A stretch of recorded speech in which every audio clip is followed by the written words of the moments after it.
was made by the one who killed me, Crowned Prince of Hell, Astaroth, and the so-called original woman, Eve.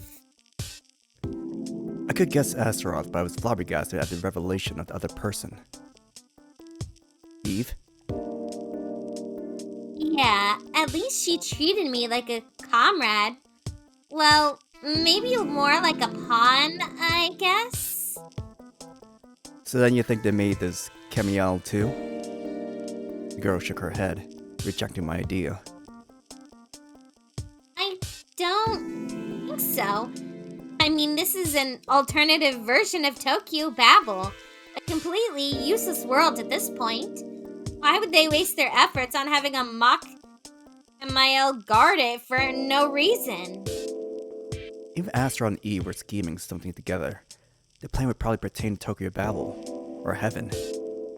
Not hell. Everyone's sights were fixed upon heaven now. Most of them had a vague hope that if divine abode recuperated, the hell might follow in its wake. In other words, they wanted to station a powerful tool like Samael at hell during the present turmoil.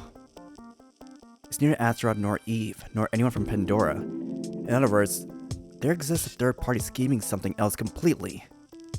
So what do you think is going on? Yeah, it's possible, but this third party stole Astaroth's technology, or vice versa. Somebody agree with my idea, a third party. Could it be that Lilith actually came here in pursuit of them? Samael, do you know a hospital around here? A hospital? What are you talking about? I'm not gonna know hospital, no way! What's wrong with you? I'm keeping it. I'm not gonna let you take the physical manifestation of our love away from me. That's amazing, Samael. We have a child on the way. This calls for a celebration. I guess Samael flick on the forehead for starters. It's just a bad joke.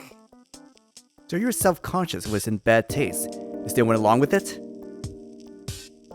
Well, I'm still a fallen angel, you know. Anyway, why do you need a hospital all of a sudden? Well, when I lost consciousness just a while before, I told her about a conversation I had with Lilith.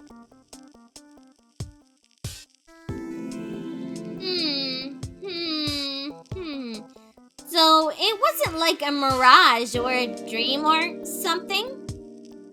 I'm positive it was nothing like that. The conversation with Lilith, without doubt, occurred in reality. I could imagine it being but a dream. It's too much like Lilith to pull off something like that. Still, I know of no particular hospital around here. And if she didn't specify the name, I guess it'd be one of the big ones that stand out from the rest, or something. Yeah, I guess that makes sense. If we're a small hospital that's hard to find, she would have told me its name. So if she didn't, it meant it was a place that should be easy to spot. At least that was what I would have expected from someone with a mischievous personality like her. Thank you, Samael. I think I figured it out. Huh? It's probably that hospital. It's most likely St. Luke's International Hospital, the biggest in all of Tokyo. She's probably expecting me to comment on the fact that she chose a saint's hospital, despite being a demon herself. It's coincided with her personality, at least. Ah, that's kinda Lilith-like, yeah. Right? Aren't you proud of yourself? She allowed a cheerful laugh. Was it something to be proud of? Of course you should be proud. You know Lilith very well, huh? I don't think so. But I came here to learn about her, so I could finally understand her for real. Samael gave me a nod, pulled me by the hand. Let's go, mister. I bet Lilith's waiting for us. And so, with my hand in hers, She flew into the sky slightly ahead. I couldn't tell why, but she never turned around to look at me. To reach the hospital, we had to descend all the way to the second stratum of Tsukuchi. A long trek down awaited us. So imagine this place is equivalent to Tokyo Babel's 7th stratum. Yeah, the floor below should be Honda. Let's hurry, mister. Hey guys, do you think there is someone waiting for us in the 6th stratum too? Like another Samael? I hope not. I had a bad feeling about that. More than usual, a bad feeling would find itself reflected very accurately in reality. For starters, I prepared for the worst. I found the doors leading to the floor below, took another step closer to the bottom of hell.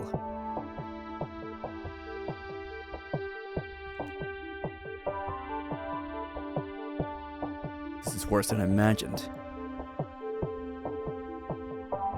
What you gonna do? Run? I don't think they would be a point in that. The girl, her wings stretched far apart, tablet in hand, regarded us with vacant eyes. God damn it. Talk about Murphy's Law. If she were the real thing, I could at least try to convince her to let us go. I don't think we can avoid killing her. You can imagine that it's not easy on you. Wanna let me do it this time, mister? I shook my head. I chose to go to hell at my own volition. This was part of the punishment for my blasphemous decision. I'll take care of her. You just wait over there. Alright. Cerberus, look out for Samael, alright? With that, I flew up into the sky. Raziel, of course, noticed me, proceeded to attack.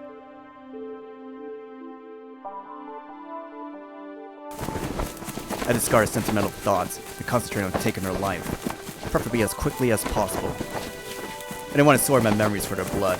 It was that of an invitation. The sole thing that still gave me relief was that she was mute. She didn't scream for her life.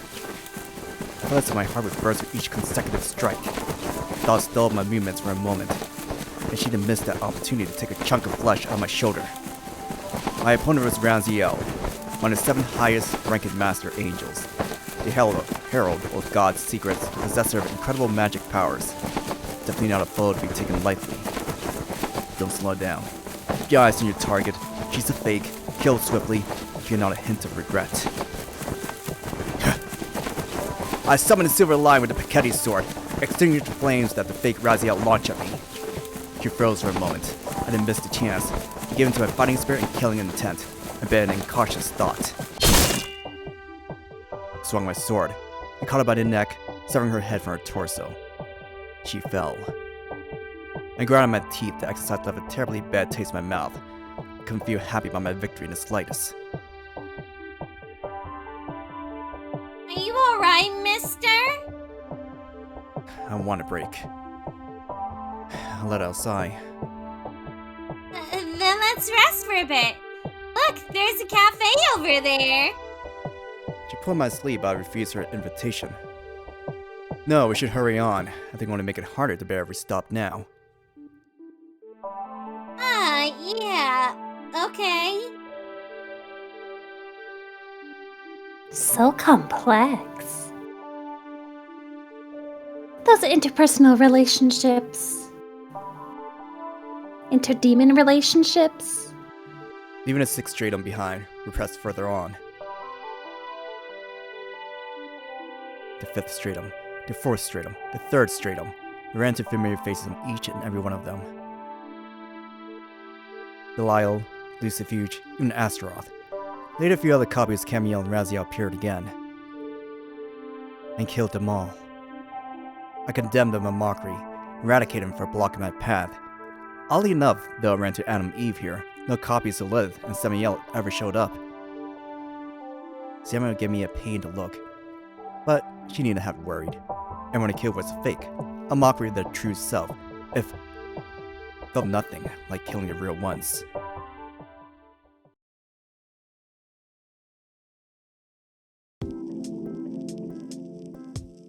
And so I finally reached Tsukuchi district on the 2nd stratum, a little bit further into the hospital. should we do if this isn't the right hospital? Spend some time crying in frustration, then come with another plan. You can be pretty funny sometimes, you know. Samael let out a small chuckle. I cocked my head, confused by his statement. She followed with something that made my spine freeze.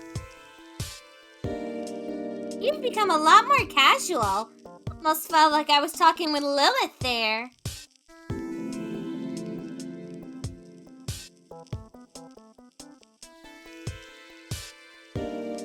Don't be sad. Don't give up. The world's not such a bad place. I chose to believe I was still alright. This must have been effective, having spent long hours together with Lilith. The phenomenon was of little concern and didn't last long. She had a very memorable personality. No one would have been affected by her after some time together.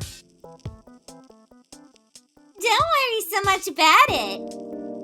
Growing a little bit similar to the person you love is just natural. Huh? She let out a surprise scream in the middle of another shocking declaration. Point up at the sky. I followed her finger. Froze. Lilith? No, the girl before my eyes was obviously much younger. She had the same face, but everything else seemed like a shrunk version of the woman I used to know. The girl chuckled and proceeded to run across the sky. The smile looked like hers. Ah? Let's go after her. Went after the girl in the sky. This was much faster than she looked. She didn't fly, she literally ran through the sky, or rather skipped through it nonchalantly. We couldn't quite catch up to her. The distance between us remained the same no matter how fast we pursued. A sort of frustrating anxiety filled my heart. Not a white, but a black rabbit? I sure hope she doesn't disappear into a hole later. Sarah managed to continue the small talk during our strenuous pursuits. And it's supposed to be Alice? Now that I think about it, your clothes do kind of look the type. And you're the Mad Hatter. Have any riddles for us? This world itself is enough of a riddle for me. The girl suddenly plunged down. We followed after her. Mister? Yeah. The building the girl had entered seemed to be the very place we were looking for. Guess we found our hospital.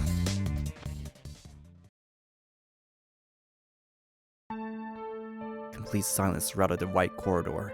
Had lights on, but not a soul waiting for us at the reception. The smell of antiseptics permeated the air, but no doctors seemed to occupy the place.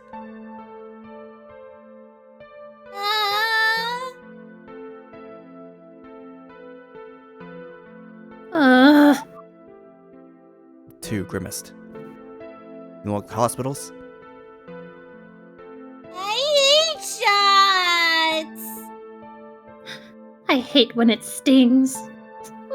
Two seemed to not to mind, pulverizing my image of fallen angels and hell beasts.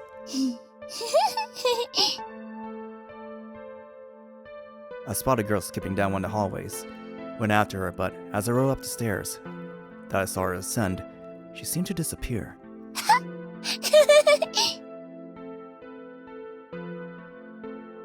Huh?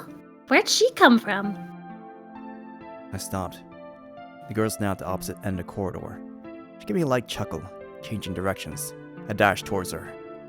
I tried to open the door next to where she disappeared this time. Just a room. Just an empty room. Didn't seem like anyone had inhabited it in a while. A chuckle reached us from behind. She circled around us again? How to follow? I caught Samuel's hand as she tried to pursue the girl again.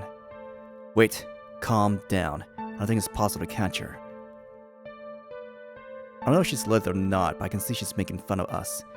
The more seriously we try to pursue her, the more time we'll lose. Nothing good would come out of this. My hand? Samuel seemed to flush red for some reason. Oh, I caught her by the hand. Right. Sorry. I let her go. She drew her hand back and considered it for a few seconds with dreamy eyes. As I tried calling out to her, she promptly hid her hand behind her back. Sorry. Anyway, what's your plan then? Just follow the basics. We should investigate all the rooms one by one in here. Rooms? I could separate inhabitants of a hospital into 3 rough groups: doctors, patients, and dead bodies. As long as they were alive, they had to be either working or staying here. There's no point in a hospital that has no patients. It could still exist without doctors.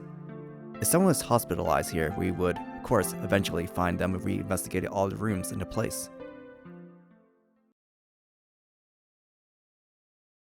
So the 3 of us proceeded to check one room after another. Huh. Something hard suddenly hit the back of my head. It couldn't have been a bullet, but it still hurt quite a bit. What's wrong? Something hit me.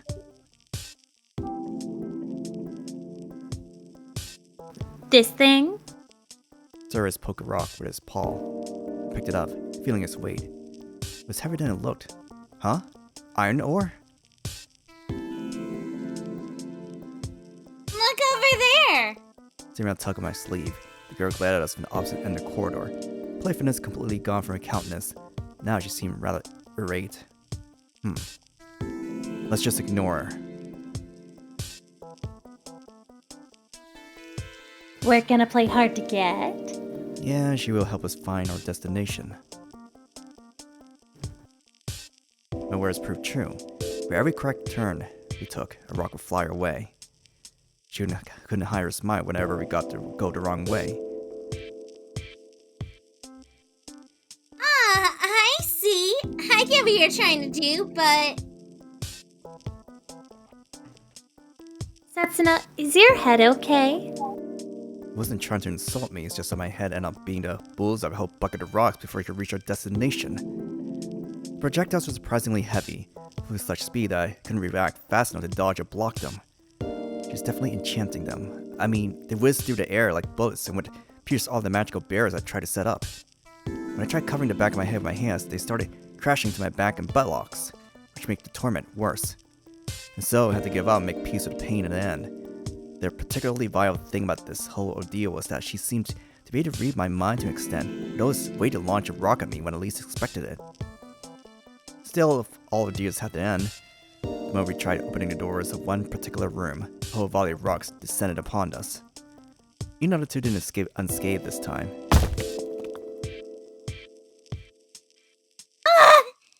You can pose as a little girl all you want, but I'm gonna teach you right from wrong with loads of pain, wench! Yeah. That hurt. I'm gonna burn you alive. You 2 can relax. This should be the end. Open the doors. In a room identical to all those we previously saw, a slight change loomed.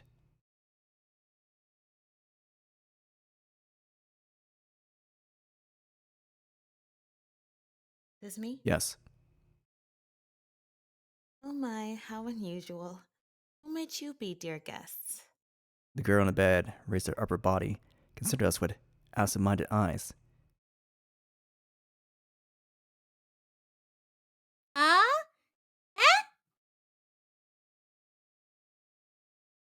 Huh? Lilith. The girl I've been searching for was right before my eyes. No, that wasn't right. I wasn't looking for this woman. We would probably run into a different Lilith again. Lilith, are you a copy? Or are you the original? My, is that what you came here for? Unfortunately, I am just another copy. The girl that kept throwing stones suddenly barged into the room. Passing past us, stood between us and the bed. She stretched her arms out wide, threatening us not to come any closer. Ah, Lilith. They're all right. Do not mind them. She patted the girl on the head, so the little one was Lilith too. If the situation wasn't convoluted enough. We have some adult talk to do, so you should go ahead and play outside. The girl nodded and, giving us a slight bow, left the room. She understands proper manners. Almost as if she wasn't Lilith. No, that can't possibly be Lilith. My. She'll have a refined chuckle as things calmed down. I borrowed a chair nearby and took a seat in front of the woman. There's but one thing we came here for, to find out what the Lilith I know is up to. And what kind of Lilith might that be? Happy-go-lucky.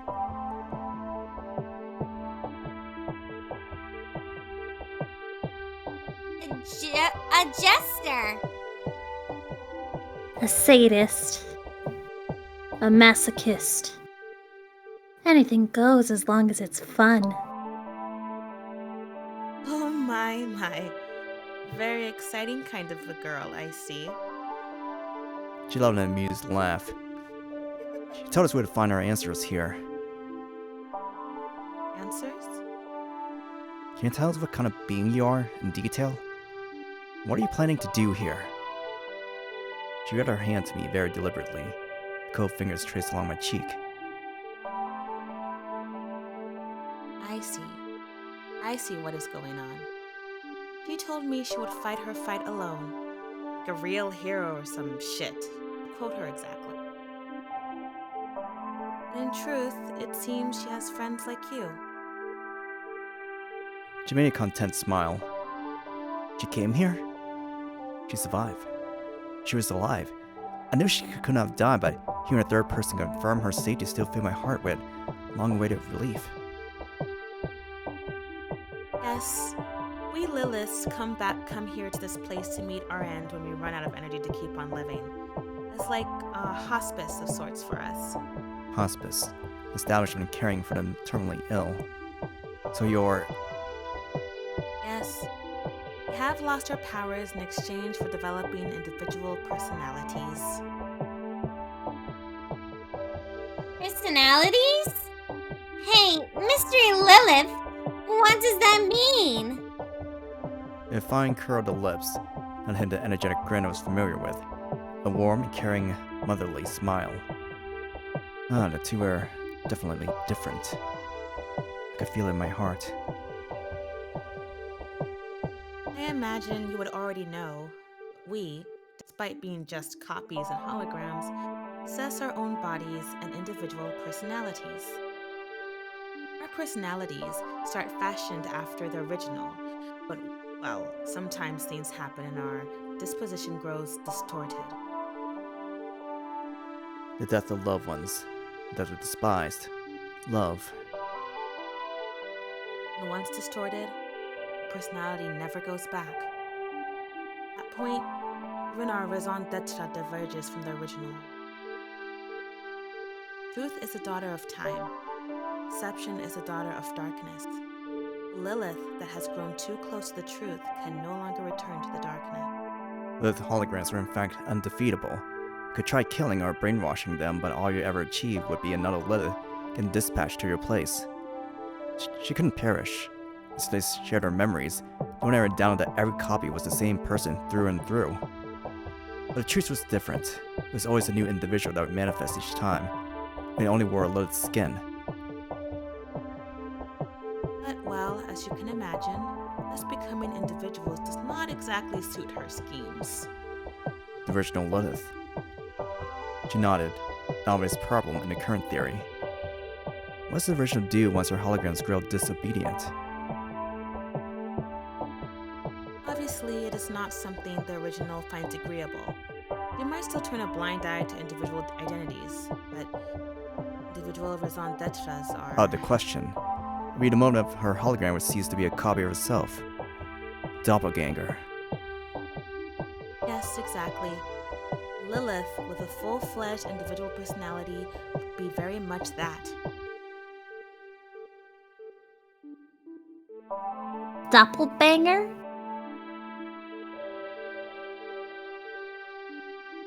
Doppelganger designated a person that looked like you, might take your place in front of your friends with little suspicion. Within the field of medicine, it was thought that cerebral tumors would sometimes show you mirages of yourself. Basically, it was a result of a deteriorating brain. Sometimes, however, there were stories about doppelgangers being witnessed by a third party. The phenomenon had a lot in common with ghost sightings. The difference was that you let a doppelganger run amok for too long, it might eventually take your place in life. The original might be afraid of that. She is worried that copies with individual identities might try to take her place. Does she kill those that she deems dangerous?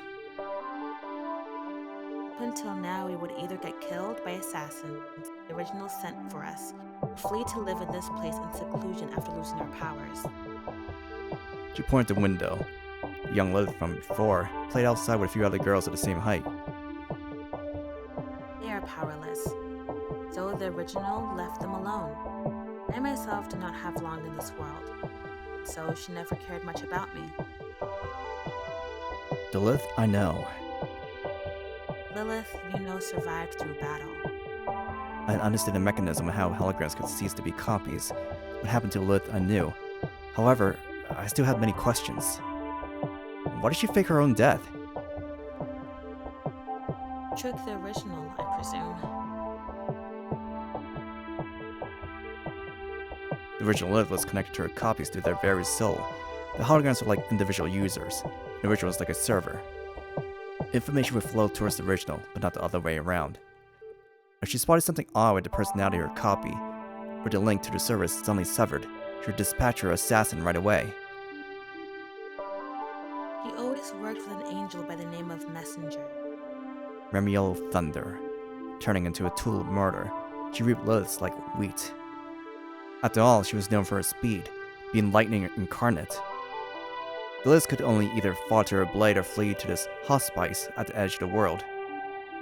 But your Lilith alone seems to have been different. She was indeed very valorous. I imagine that was what made you fall for her. Maybe, if that's what you say. He's trying to gloss over it. I wasn't glossing over anything. Why did she come here? The woman made a stern face. Probably unconsciously, she also clutched onto her sheets with more force than before. He came here looking for a way. For a way? For a way to destroy the original. Her countenance turned to a somber mask. Silence fell upon the room. I couldn't hear the sound of us breathing. So she's planning to kill the original? Yes, indeed she is.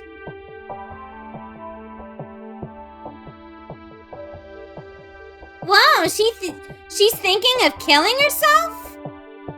I told her it was impossible. They are just shadows of her magnificent. Mere copies such as ourselves shouldn't entertain such ideas.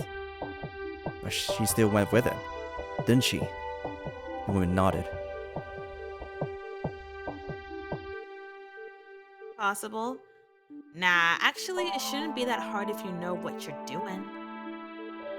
In this world, there's a man capable of overcoming all adversities, triumphing over all tyrannies that would stand in his way. Wouldn't it be fair if only he could do that, don't you think? Well, I don't mind even if I fail, to tell you the truth. I'll be happy as long as I can get in the way of that conspiracy of hers, even if by a little. Short life is a good life as long as it's fun. I had the chance to experience affection that I never thought I would. I'm pretty satisfied with my life. That's what she said before she left. Where'd she go? Liv hesitated. Cristina glanced at my face, gave up, and confessed to me Lilith's destination with a sigh on her lips. The lowest floor of this alternative Tokyo Babel. Even below that of Ginza. Stratum 0. Coctus, the river of wailing. The river, the deepest layer of hell set to punish traitors. So Lilith was there now. So, Lilith's currently there? Fighting herself? The wind nodded. Then my goal was clear. I had to follow and help her in the fight. Any other questions? No, I'm fine. You helped us tremendously. Thank you. Anyway, I had to go after her as fast as possible. A voice reached me from behind as I tried to exit the door. Mister, there is something I want to discuss with Lilith. Oh my, Samael. What would that be? Samael answered Lilith's refined smile with a hearty grin. You're hiding something. She pressed her scythe against Lilith's neck. Samael, stop it! Shut up, alright? It's sickly Lilith. Stop playing games. Tell me everything you know.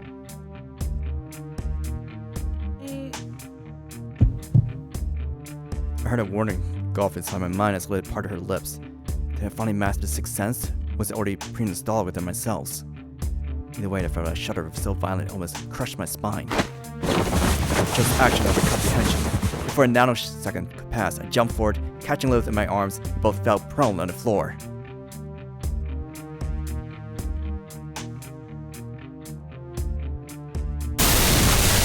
The window shattered to pieces, a lightning rod now sticking out of the bed, at the very place Lilith used to sit. I managed to get out, danger by a hair, or not, as I witnessed several strands dance through the air. What happened? Keep still. I could see a woman outside a window. A woman in white kimono. Remiel Thunder, also known as Messenger. You've got good reflexes, you know. Samael, Cerberus! Roger! Leave it to us. Two jumped outside a shattered window. I used that time to escape the room with Lilith in my arms. I'm going over there too. She found a safe place to hide. Give me a obedient nod. Until she realized she was little use in battle, having lost her powers. My little sisters were playing outside. Would you please? Don't worry about them. I do everything within my abilities to make sure they're safe. Lilith gave me a tender smile.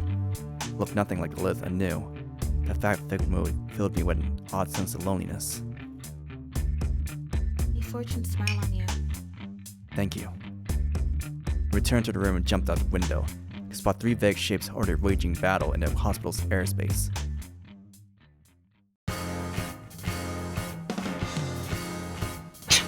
I can't keep up. Samael, get out of my way! Samael, who was fighting Messenger at close quarters, lurched backward. Cerberus breathed fire from all his three heads. The peaceful urban scenery gave way to the sight from hell itself, a raging infernal blanket of the skies. Yet to the fiery flames that turned everything they touched to ash, Messenger just... Thunder is my weapon, fashioned from the very light of your skies. It shall pierce a path for me with its dazzling light. Electric blaze sliced through the air fire as if it were no more than butter. Messenger didn't even bother to move out her position. So annoying.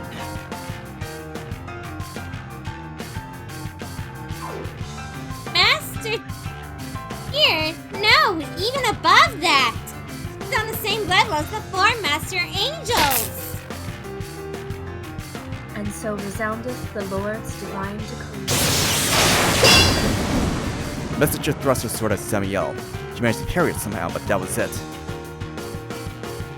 So slow. Cerberus is still something, but you're out of the question. I see you've deteriorated quite badly, mock copy. How dare you! A giant scythe against a giant lightning rod. You know, could be called wieldy weapons. Still, the two have spent their lives mastering them. At this point, the weapons like extensions of their own limbs. The pros and cons of their wieldiness mattered little to the two at this point. Therefore, Samael was losing badly. The difference in their strength was too great. She was too slow. There! Messenger disappeared from Samael's sight. Next moment, she reappeared behind her back. Electric blade pressed tight against the fallen angel's neck. You are too slow. Still, your miserable face keeps triggering my feelings of compassion. Could you please give up and go your way already? Stop! Must... Impulse ran through the entirety of Samael's body, forcefully stopping her breathing, depriving her heart of freedom to beat. My lightning delivers only the most painful and absolute death. That's why I said you were miserable.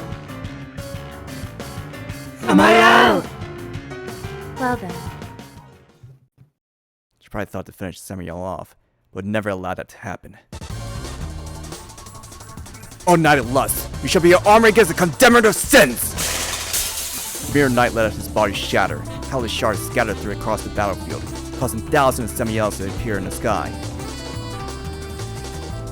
you don't have a good sense of when to give up. The messenger picked up one of the pieces and pierced it with her lightning weapon. Apparently she didn't understand the native nature of the Piketty sword. My apologies, I made a mistake. I shall present you a chimera instead. Silver Lion, please set everything on fire. The Mirror Knight has summoned illusions.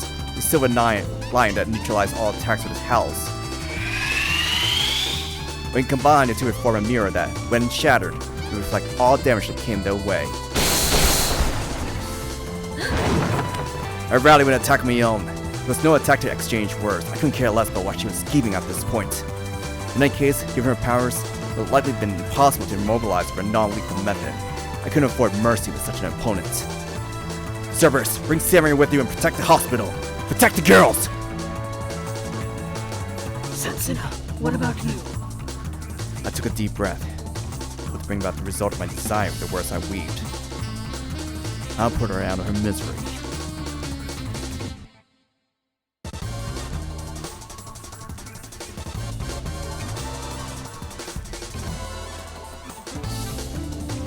Samuel.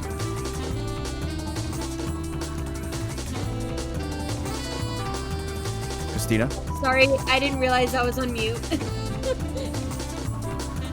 Mister! If that is your wish. Samael, let's go! Cerberus picked up Samuel one of his mouths and fled. The message turned in their direction. I made sure to brandish my Piketty sword menacingly to draw attention away from them.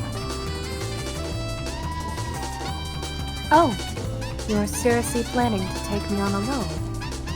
Have a problem with it? She made his smile so vehement that my sandy creaked under his terrifying touch. Yes, I have. If you didn't decide to gallivant in a forbidden place like this, I might have had a chance to test you under more normal circumstances. Ah, so unfortunate. What a waste. A man that might have become an atom to the new world will die and rot here, with no one the wiser. What a terrible, terrible waste. Is that something to say with a smile? Ah, pardon me. My sister covered her lips with her hand. It didn't change much as I could still tell she was smiling from her eyes. Well then, I think I shall begin. You don't need to steal your heart or anything. Huh? Next moment, my spine turned to ice. A bad premonition was taking hold of my body. I felt my heart would burst with unadulterated terror. I had no time to react, much less do something with my sword to protect myself. A lump of meat was missing from my right shoulder, as if a beast had tried to feast from it. Yet it didn't hurt much, rather, it didn't hurt at all. The strike exceeded the speed of sound by far. Though the scariest thing about it was not the speed itself, but the initiation and acceleration of attack. It'd take a second for her to reach her max speed. Likely she only needed a single step to accelerate her to full.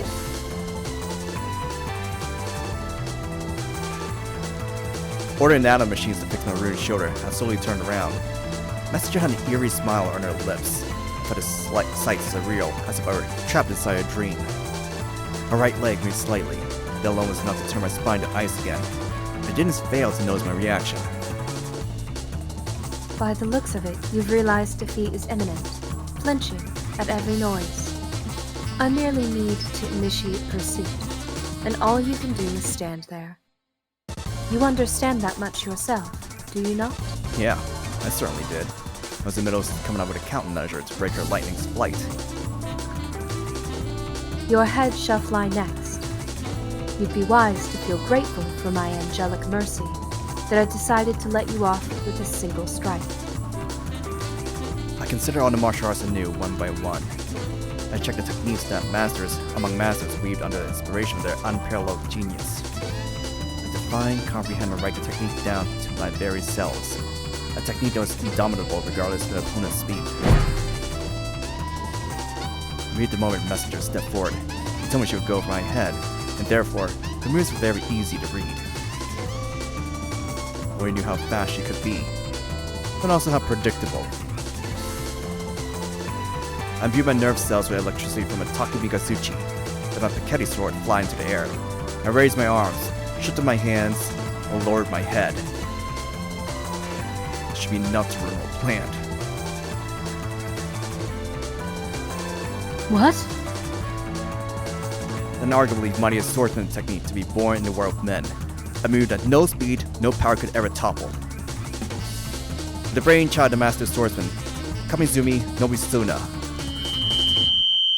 A roll. Read through your opponent's motion. I countered an evasive roll.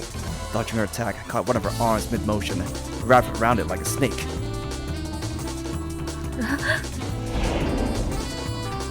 I used her own weight and inertia to fling her away. The Ketty's sword fell down from the sky right at the moment. And catching it, I promptly summoned the beast of gluttony. Your little tricks.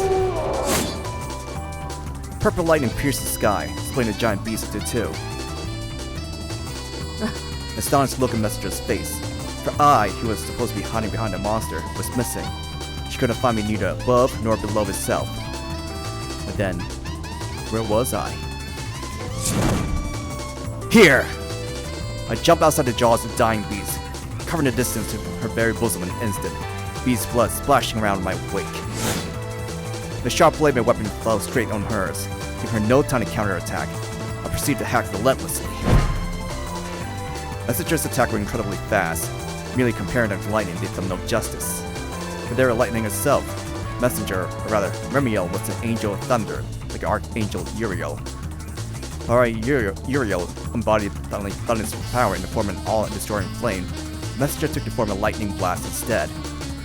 Once in the past, she obliterated a whole army of Assyrians in a single night, burning all her bodies to ash, leaving only their clothes and weapons intact. She possessed insane speed and acceleration.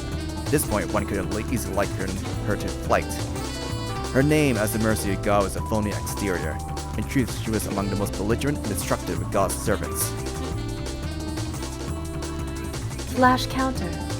I shall take your eyes as an apology for my previous disgrace. Next moment, the electric blue of the blade took the entirety of my vision. I tried to dodge to no avail. Her blade invaded my right eyeball next to the pupil, sliced the left one in two. I had to give up regaining my vision. It would have taken about an hour to fix the damage, so the notion was unrealistic in the middle of flight. I'm over here. I was about to pour my sword in the direction of her voice, but she stopped herself. I could hear her laugh reach me from below and from above, from left and right, from everywhere around me. So she decided to play my mind. Not to gain advantage in battle, but to have some fun. Here. Her lightning rod pierced my back. Just a light jab. She must have been thinking of herself, a cat playing with a mouse. No, wait. She must still be wary of the role I did before. That technique was effective against everyone in any situation. It didn't matter much to it if the weirdo was blind. And so Messenger was faced with a tough decision. Should she maximize her speed and cleave my head off? Or should she be careful and keep to the speed she could still control herself at? I knew what she would choose. My vision wouldn't return for a while, so rather than betting everything on one risky maneuver, it made more sense to bleed me out little by little through a safer approach instead. The multitude of infinite possibilities converged into a single one. A slice of my arm, a slice of my thigh. One after another, she proceeded to carve me like a roast chicken. This is getting tiring. I could hear a slight unease in her voice. She wasn't getting tired, she was just anxious to end this already. And so, she would never choose to go after my neck. She was too worried I could predict that. I myself, on the other hand, stood motionless, protecting my neck with a hand. This gave her but one place to aim as if she wanted to end the fight. If she couldn't reach my neck, she would go for the heart. This is the end. I could feel the air shake slightly. The lightning rod pierced my chest. What the? Messenger's astonished voice reverberated across the sky. Everything went according to plan. No way. Enough time to steal my heart. I knew she would aim at my breast, so I tasked all my nanomachines with strengthening my chest muscles, contracted them the moment I felt the blade invade my body. The Ketty sword flew through the air, far from us already. I grabbed her weapon instead. Tachikawa, whoa! Next moment, vigor filled my muscles, and I yanked the lightning rod out of her hands. Then, turning around, I decided to return the favor. A chilly gust of wind ran across the sky. The tables turned in a split second. All happened so fast that she was still unable to comprehend the outcome. Are you kidding me? No. I'm not, Messenger.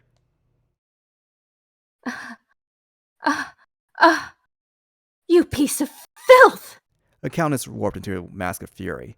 Still likely hoping to escape the unprecedented situation, she desperately tugged on the sword in an attempt to draw it from her chest. An average angel would already be dead after receiving such a wound. She might have been exceptional, but her struggle was still hopeless. Bereft of her ability to fly, she plunged down towards the sea.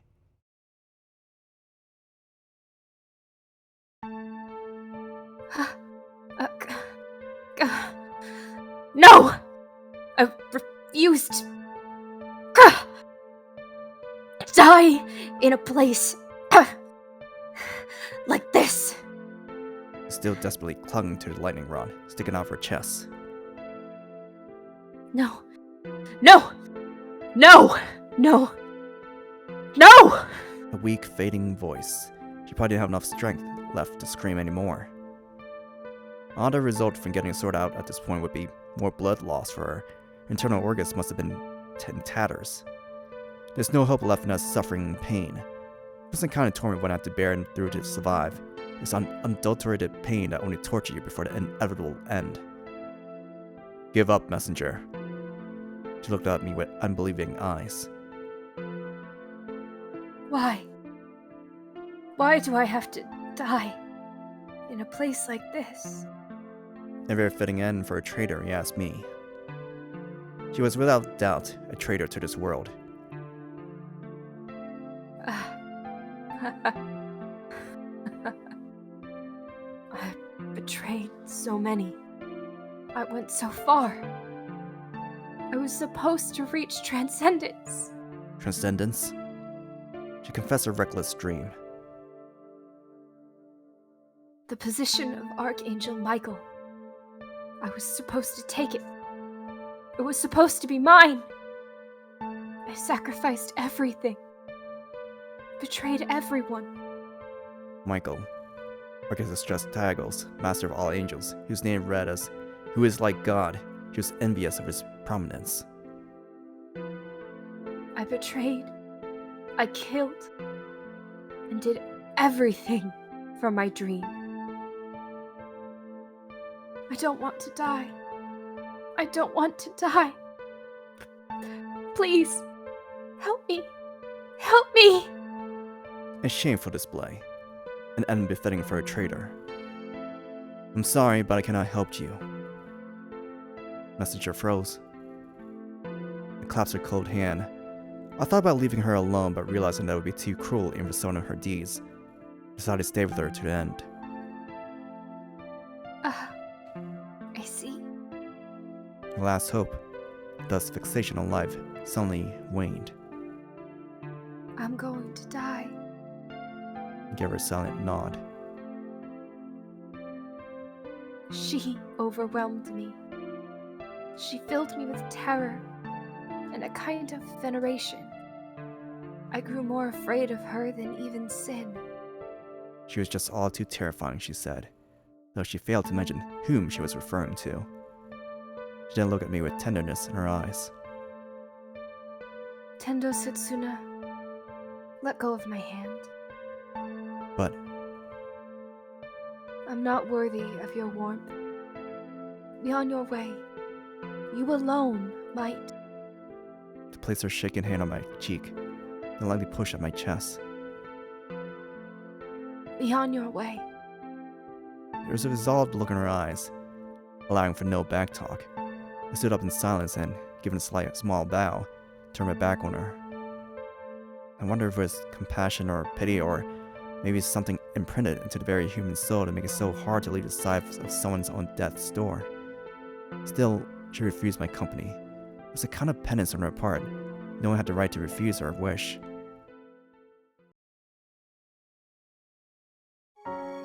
She felt pain no longer.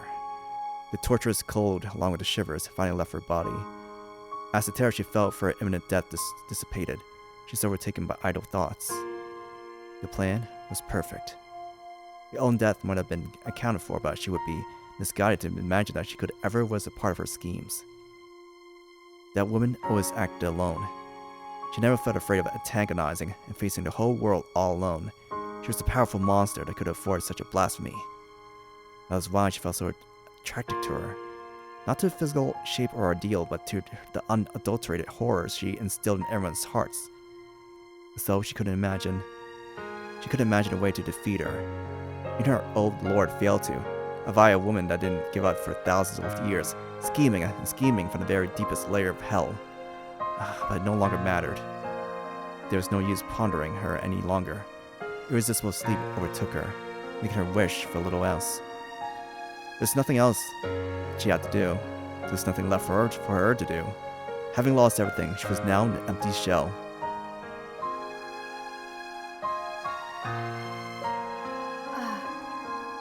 There was one thing, now that I think about it.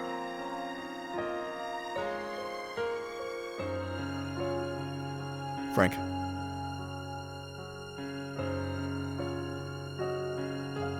A boy who delivered her an unfair end, and so returned her back to her true self. Tendu Setsuno. She would pray for his success. Not to the heavens or God, a supplication directed solely at herself. There is no place for you on this earth, O vagabond of human desires. Your brilliance shall never waver, and you shall never lose your soul. Hence.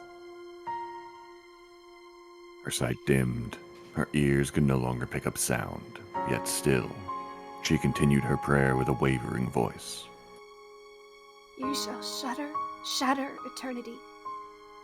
You shall condemn evil. May your path be laden with light.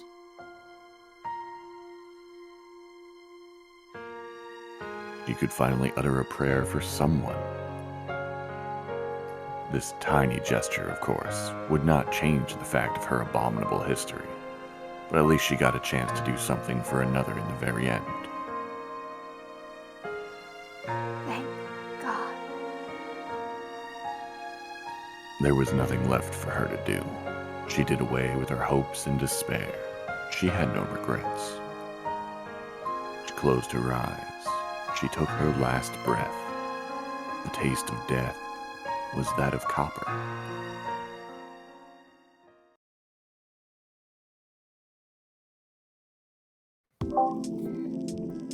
I'm back. Well, welcome back. I almost didn't expect you to return. Whoa, are you alright? I wouldn't really say I'm fine. I still couldn't see. Though my outer senses were still quite enough to tell me what was around me. What of Messenger? Is she dead? Did you kill her? Yeah, she is dead. I coldly declare her demise. In the very end, she only managed to find herself in death. I didn't know if it was a fitting end for her or not, but that was only for Messenger herself to decide. All I had to think about was how now was pushing forward.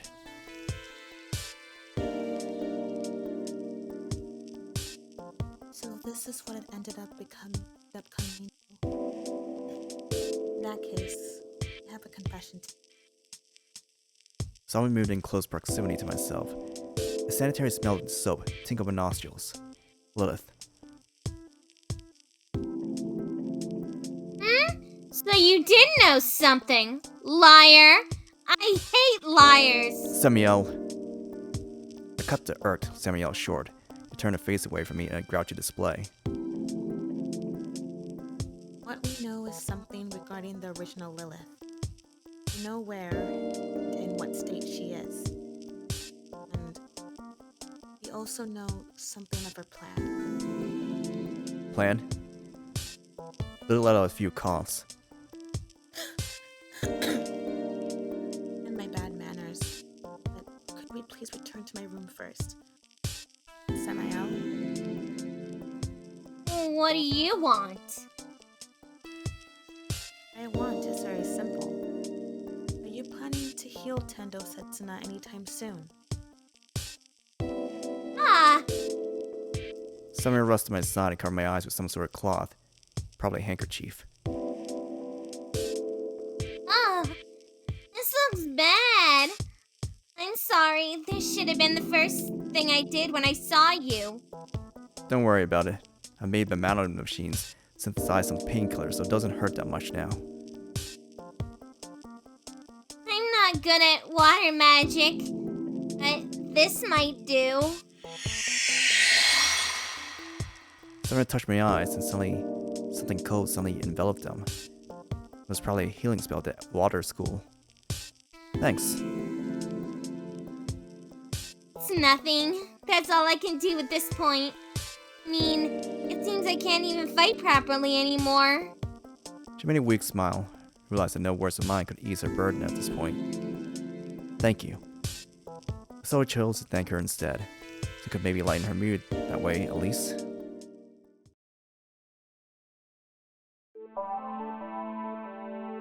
As I told you before, my original dwells on Stratum Zero. The Lilith you know has gone there to challenge her. Yeah, I can remember that much. I imagine you are all very curious to know what kind of being Lilith truly is. Indeed, we knew next to nothing about her. Not even her stance in regards to the divine calamity in Tokyo Babel. Thousands of years before the divine calamity happened, Lilith fled from Eden.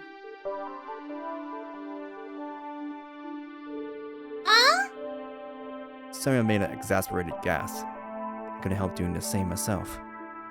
It's before the history of mankind that Lilith fled from heaven. A happening that occurred 7,000 years ago. Lilith was firm in her choice. Wait, Frank, go ahead. Lilith was firm in her choice. She hated the Lout that saw her as nothing more than a tool. She would rather travel the wastes of the earth and after wandering, grew dull, make a cave her abode. The world had still been simple in those days, for no men yet existed. All that thrived in it were animals, plants, and relics of the past.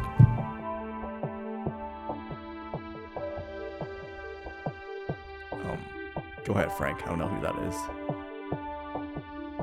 The hell is this?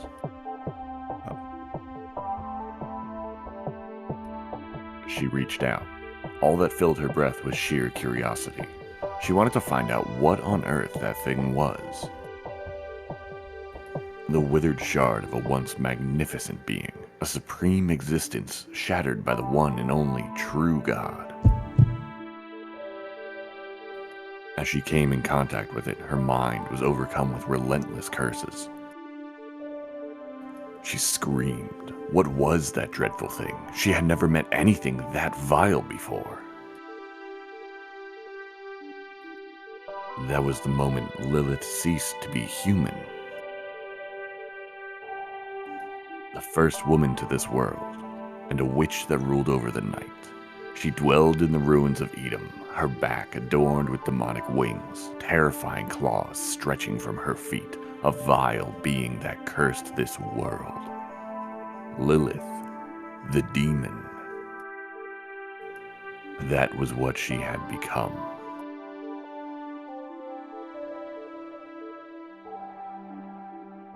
The issue here is the thing that she absorbed. I see. So you're saying she comes from a completely different background than any of us? Those that used to be gods. Those that used to be angels. Those that used to be men. A label a demon would prefer to those that turned into monsters once they fell. The hate for the divine usurpers is turning their very shape. However, Lilith alone was different. She was just a human who got a hold of demonic powers. Would it rather be more precise to say she was possessed by something? And what did the big sis Lil absorb? Some old god? That's...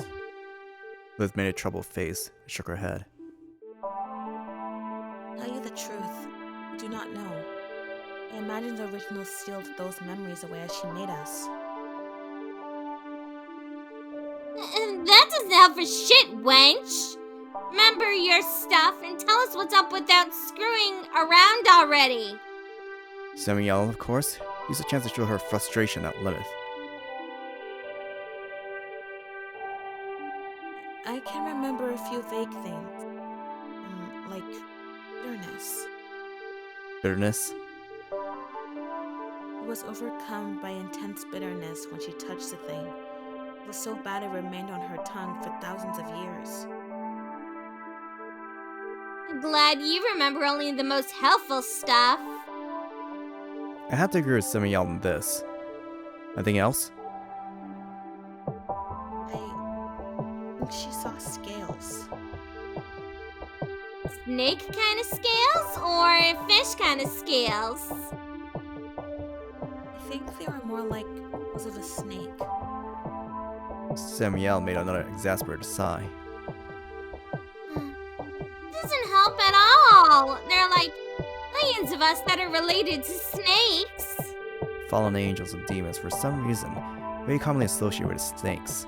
Could name a couple right away: Samael, Astaroth, Leviathan, and then their distant sibling, the white serpent, Quetzalcoatl.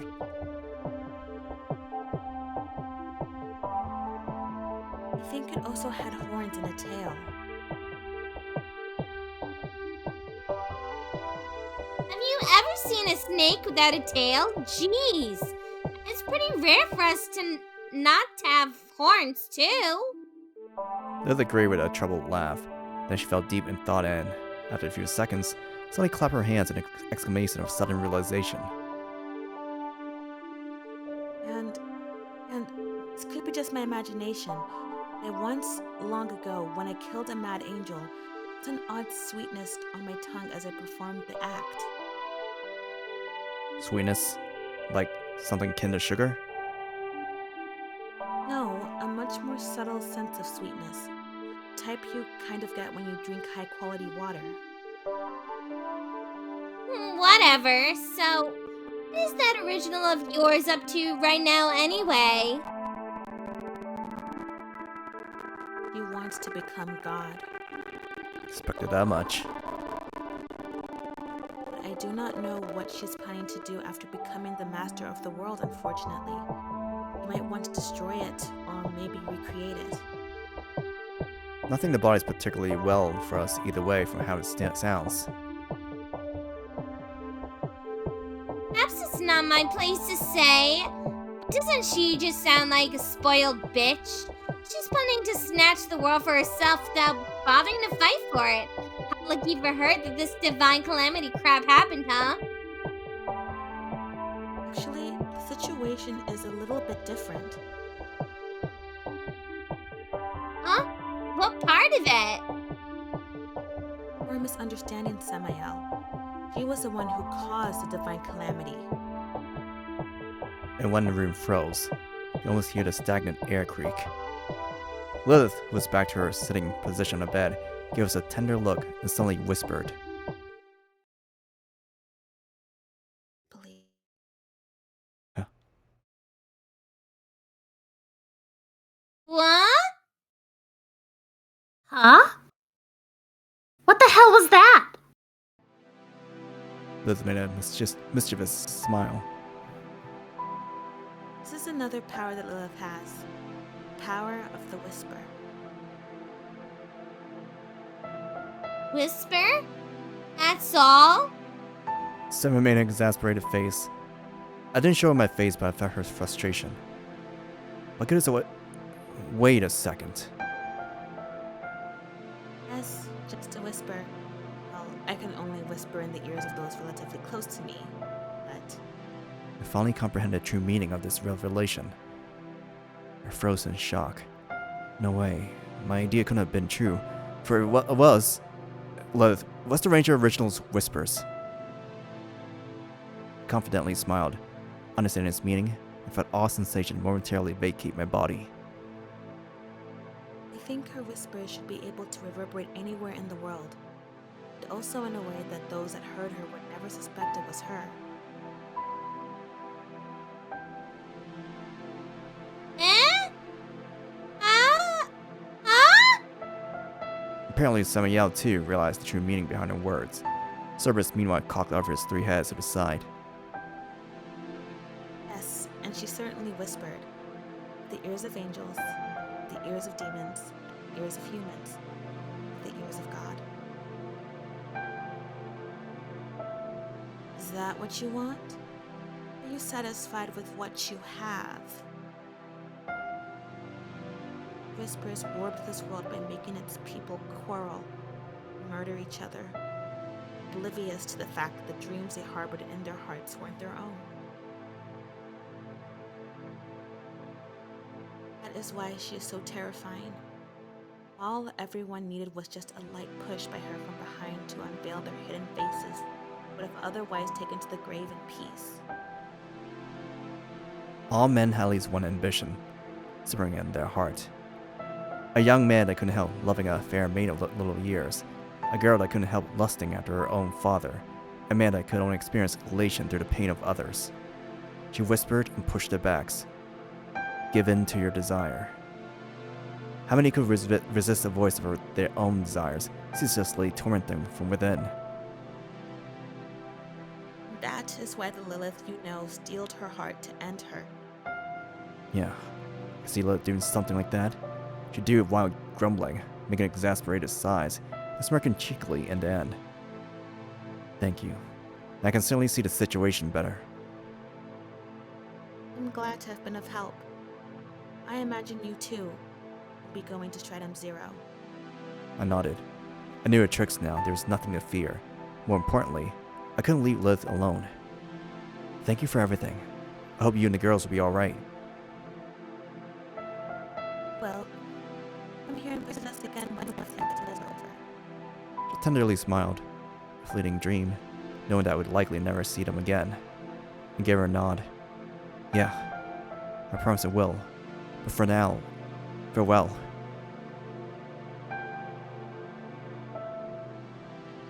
I left the room behind. Young Lilith stood before my eyes. Sorry for bringing trouble. I reached out to pat her on the head, but she brushed my hand aside. I sighed. Children were my thing, apparently. Then she suddenly handed me a white envelope. Is this for me? The young Lilith gave me a silent nod. As I took the envelope off her hands, she spun around and ran away. Undid to see and open the letter. Apparently she hated me. As I glanced in the direction she ran off in, I spotted her half hidden behind a corner of the corridor, regarding me closely. The eyes didn't seem to twinkle in the brassiness of a successful prankster. If anything, it seemed more like they were filled with dejection and sorrow. A few small letters in the bottom right corner of the page suddenly caught my attention. I lied, thanks. Seems those were actually the main point of the letter. Thanks. Noticed my attention on her. She jumped and disappeared behind a corner. Oh well, at least I got the sentiment. Still, it was so Lilith-like to do something like that. I realized my lips were curling up against my wishes. I hurried to cover them with a hand.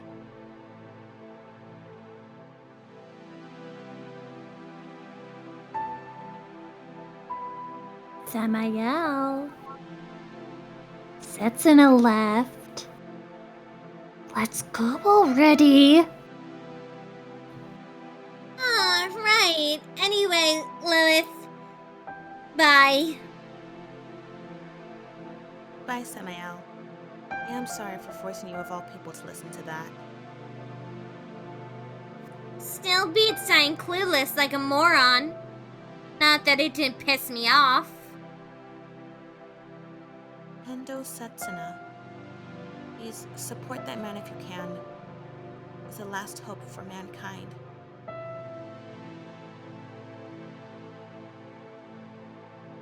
You don't need to tell me that. Lilith, let me tell you one thing. Mister is no hope. I mean, hope is what always causes the worst disasters. We kept you so long. Did something happen? Samael shrugged and shook her head dismissively. Nothing. It's nothing. Anyway, let's hurry on. We haven't gotten to the first stratum yet. Alright. Her demeanor felt oddly aloof. I guess the earlier talk had its effect on her. She learned that many of our decisions might have been our own. They might have been instilled in our minds by seductive whispers. What if I'd been affected by them to some extent? Samael, Cerberus, and I left the hospital in silence. Eventually, we found doors leading to the first stratum. This place was indeed like the Tokyo Babel we know. There should be Ginza waiting for us beyond them, and then Cocytus, stratum 0 below us. Had y'all made up your minds?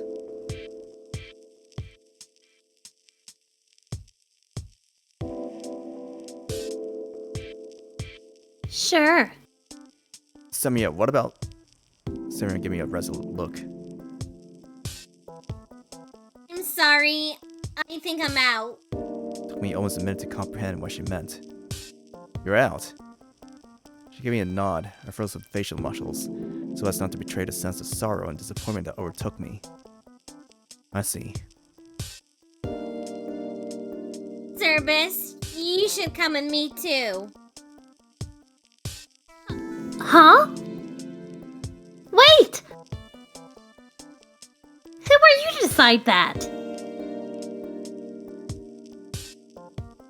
Just listen to me! Samir embraced Cerberus' small frame. I'm sorry, mister. I'm really sorry. It's alright. I turned my back to her in an attempt to act nonchalant. In my heart, I felt incredible anxiety. Still, I thought it would be unseemly for me to show weakness in this situation. And so, trying to escape from the eyes of the other two, I stepped beyond the doors of the first stratum. A strong sensation of relief, intermingled with loneliness, squeezed my heart as I closed the doors behind me. I should go. I knew there was no one left to listen, but I didn't think I could make myself move in any other way. Now that I thought about it, this was the first time I ever chose to do anything alone. I remember running from responsibility out of my own volition, but I couldn't remember a single case where I personally chose to advance forward. Terror overcame me as I realized that. Still, I had to push forward no matter what. I had to go. I had to move, to push forward. I took a deep breath. I took a step ahead. Lilith was waiting for me beyond this place. She had to be. I didn't think I could finish my trek without such a hope. False or not, the path felt all too lonesome to bear.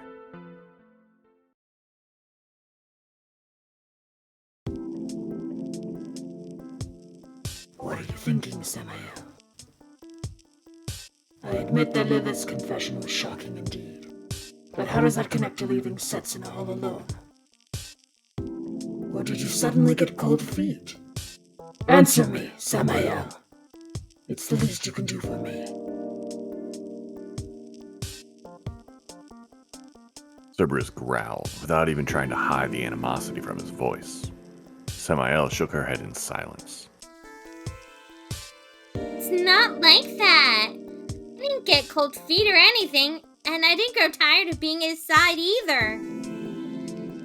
Then, why? Samael covered Cerberus' mouth with her finger. I had a premonition, or maybe this is a revelation. The foe that Lilith and Setsuna are playing to face is just too much. He will fail. Absolutely. What do you mean? Samael made a self-mocking smile and glanced up at the night sky. Maybe it's because I'm just a replica. There's something I've been thinking about lately. Someone made me, right? It was God who made the real me. Then who made God? What?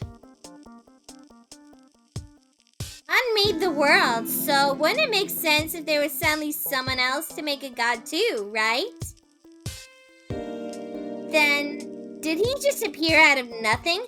Was he omnipotent from the very moment he came into being? No, it's impossible for something to come out of nothing. What are you?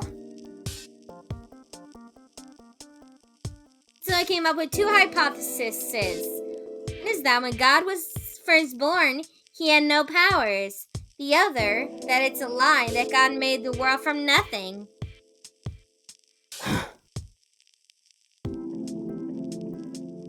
You can reason the first one fairly well, so it's fine. The second one, though, if God didn't actually make the world from nothing, rather assimilated some old world instead, then one or two decrepit things from it might have actually gotten carried over. Well, I suppose that makes sense. Cerberus, what if one of those things managed to escape God's influence and survived? Imagine would bear incredible malice towards the Lord, strong enough easily last those 7,000 years. And you're saying that that's our, or rather Setsuna's and Lilith's, current foe? We have no proof. In any case, I don't think we can do any good in a battle against a being of that magnitude. Setsuna hasn't found his reason to try yet. Finding and saving Lilith is just a mere objective of his. We hoped he would eventually discover a more kind of reason for his life during our travels, but we were out of... Oh, sorry. Okay. But even if we couldn't hold our own in battle, there might be at least something we can do to help. We can still go after. Samael silently shook her head. The end if we die. Lilith might have a plan. I can't imagine her picking a fight she had no chance of winning. Setsuna, on the other hand... He only moved out of his inclination to meet Lilith again. Doubtless, he never stopped to consider the possibility of himself losing, or rather, he might actually be purposefully turning a blind eye to the fact.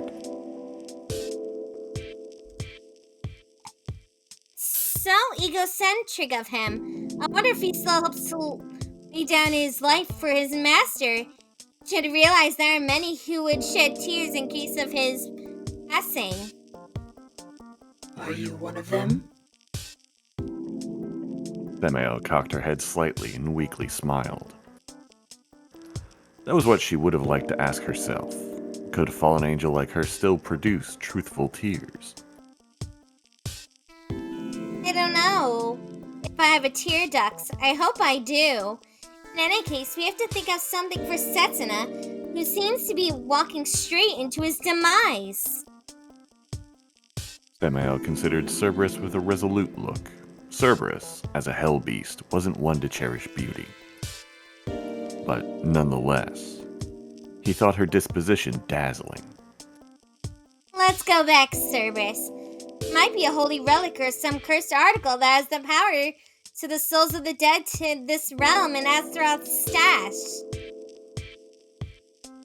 In this Tokyo Babel, the souls of the deceased would disperse the very moment their masters drew their last breath. There was no reincarnation, nor traversing to heaven or hell. Even wandering the world as a ghost was forbidden to the mortals here. They'd disappear, like ash, like dust. Angels, demons, or humans, all equal in death's embrace. But someone must have invented at least one tool to trap a soul in the long history of the world.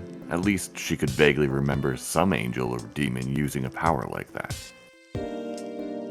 It was, at best, A bad bet to hope that such a tool still remained in Astaroth's stash. Not to mention that it was the Grand Chancellor of Hell, Lucifuge, who possessed the key to it. Cerberus took a collective sigh with all three of his heads. So what you're saying is that we should turn back and return to Tokyo Babel at once, and when there, steal a key to Astaroth's stash from Lucifuge of all people. After that, only we have to find a relic that can trap souls and swiftly deliver to Setsuna all the way back here, and use it just before he dies.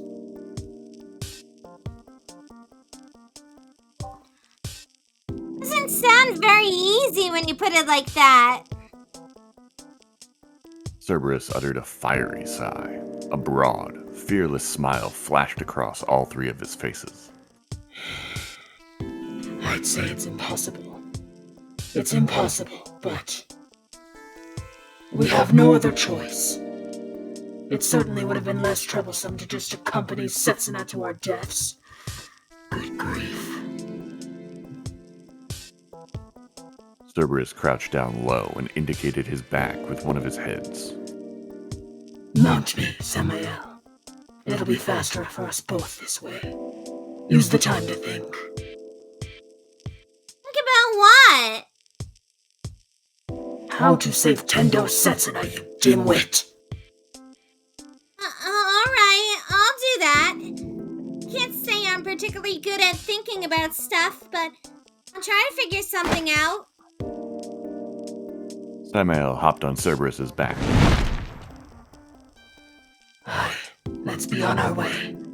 Our destination, Pandora. Our target, Astaroth's stash.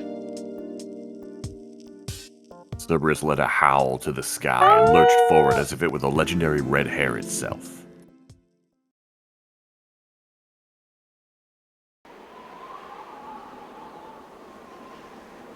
The first street on Ginza. No actual hostiles in sight, at least none that were alive. The street was littered with the burning bodies of other mock copies of familiar faces. Burned to crisps, or rather sliced and diced by something that seemed to be hotter than magma. Did Lilith do this? I had the feeling it was her work, and expected the bodies closer to find their wounds still relatively fresh. Given that there was no hint of rot as of yet, the bodies couldn't have been here for longer than 3 days. I shuddered at the sudden gust of chilly wind. The first strain on Ginza didn't seem any different from the Tokyo Babel I was familiar with. Except for the temperature. Exhaled. Her breath turned into white smoke and eventually dispersed into the sky. If Tokyo Babel was maintained at around 15 to 20 Celsius, then this Ginza was probably around 0 Celsius instead. It didn't snow, the sky was blue as back above, when the temperature spit out my skin with a chill of winter. Prior sound effect was straight on zero that rested below this floor. Coxitus of absolute zero. According to the Divine Comedy, Lucifer himself had been trapped in ice over there. As far as I knew, the two famous traitors, Judas and Brutus, had also been sentenced to eternal torment in that glacial river. In that case, this would have been a perfect place for me to head to, for I, too, have committed Cristina betrayal. I absentmindedly considered Giant Clock to serve as an entrance to Pandora up above. I didn't get a chance to relish their company for that long, but I had to confess, I thoroughly enjoyed traveling together with Samael and Cerberus. If I returned alive, I would make sure to drop a complaint or two for leaving me alone here to end. In the case, I should be on my way. It was my intuition, but I felt that just as the clock was an entrance to Pandora above, so it would be an entrance to something in this place as well. I shifted the clock's hour needle to 1, the middle needle to 9, and the second needle to 3. The mechanism let out a sound reminiscent of coupling a railway cars, and the giant clock opened. I stepped back as the incredible close someone hit me from the open fissure. God of Flames, Hiro Kakasuchi! I ingested 2 of my liquid nutrient packs, used the energy to light a fire inside my body. To bolster the effect, I used some of my meager magical energy to cover myself with a flame shield. The ruthless Arctic wind, nonetheless, penetrated my skin to the very bones, freezing both my body and soul. Still, it didn't seem like it would kill me as long as I had my fire on. I had to push forward. I dived inside. My travels were over, and the final confrontation was nigh. The finale is still uncertain. Its twist veiled to unknown. I steel my heart for whatever end. Though, to tell the truth, later I realized I was only fooling myself about stealing my heart. For what came later, shattered to pieces like glass. I fell into the darkness.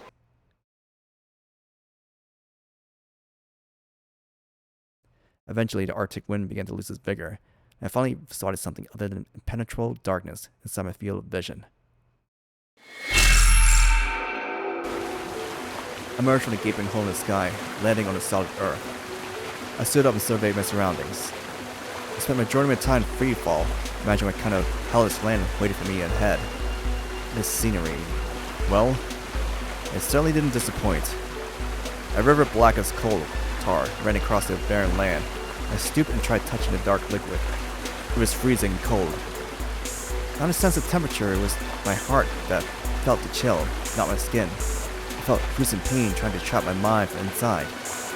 Was it designed as to make the atonement for one's sin a torment? To make the sinners feel the little weight of their transgressions within their soul? I looked around again.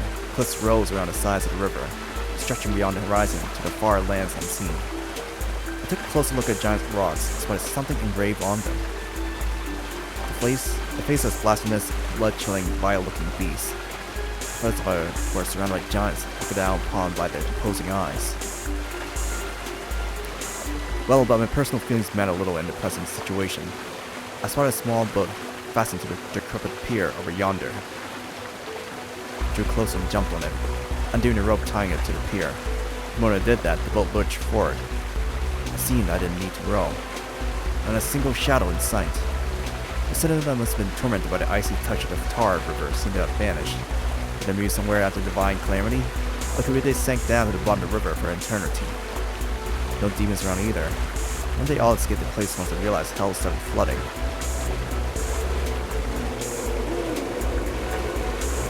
Well, I think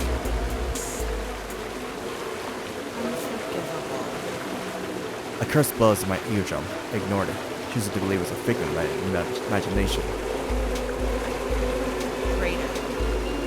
Another whisper reached my ears. I couldn't spot anyone or anything as I glanced around. Traitor. Kill you! Hate you. Forgive you. I won't forgive you. I hate you. Kill you. I won't forgive you. I inhaled a deep breath, exhaled it slowly. Then I addressed the voice myself. Shut up! I shattered the vile tumult like a sandcastle with my iron will. The voice vanished, just as I thought, came from within myself. The voice of my own consciousness that kept blaming me from the inner reaches of my mind. The room never made it surface up a little. That's all there was to it. I prevailed with curses thousands of times already. What do I expect to cheat at this point? So, you're saying my words have no effect on you? The person who wanted to see the leaves appeared before my eyes. I shot a Tendo Naru, hovering above the river. She drifted along the calm water at the exact same speed of my boat. So, you don't care about crushing the dreams of billions? I don't. Feel a condescending snicker. Reminded me of Lilith a little, though there was one detail that made their dispositions fundamentally different. This mind apparition was as cold as a winter's chill. You're bad at lying, Tendo Tetsuna. Of course you care. And you care deeply. You're just trying to look away from the fact. You're just afraid of the weight of the cross on your back. Shut up. You're just a dumb hallucination. The life of a man is no light burden. And how many of them do you have on your back? Generations of people of all races and all sexes. That can't be an easy weight to carry. I don't understand how you manage to keep on living. Effie ought to cumbersome sin. A torment so vile that brought tears to my eyes. And what about it?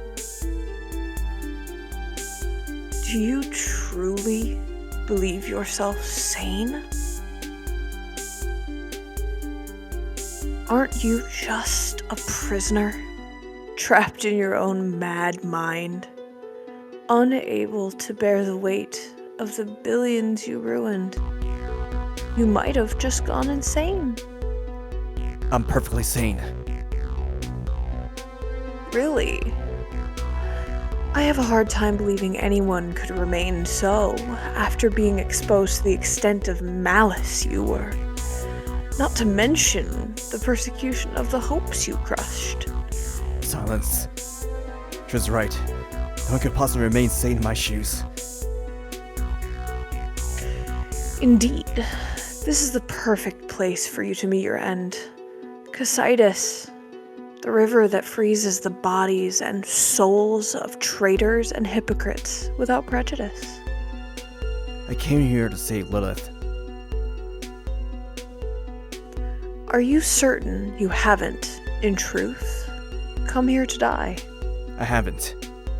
There's no use getting angry at hallucination. Still, I couldn't help but continue the senseless conversation. You don't want to die. Or, rather, you don't want to let your life go to waste after sacrificing billions to preserve it. That's what's truly swirling in your mind, isn't it?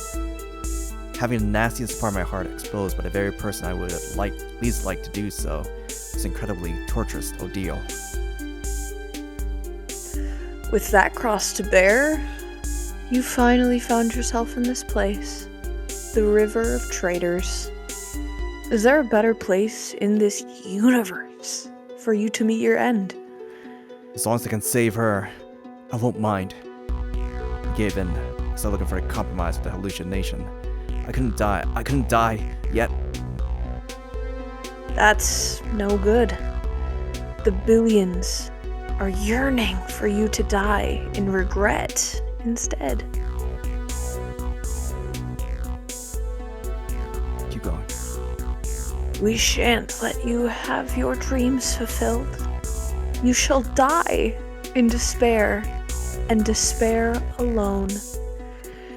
You ain't worthy to save the world. You ain't worthy to save anyone. Curses reverberating from the inside of my own mind. Voices demanding just punishment of the traitor. Voices demanding for an end befitting my transgressions. I refuse. Naru sighed. Better make peace with yourself while you still can, Setsuna. Your karma is about to catch up with you. The hallucination vanished. I started to sound. The boat continued silently sailing through the river as if nothing had happened. This is what it was meant by going to hell. I had no time to reevaluate my sins right now. I had to concentrate on finding Lilith and original as fast as possible. Though Annette had a premonition that she was waiting for me beyond this river. I wonder how she would meet me. Would it be with joy, exasperation, or sorrow? Maybe none of these. My chest would contract around my heart and cause me pain with every breath of the chilly air. In any case, the end was nigh. Everything will soon be over.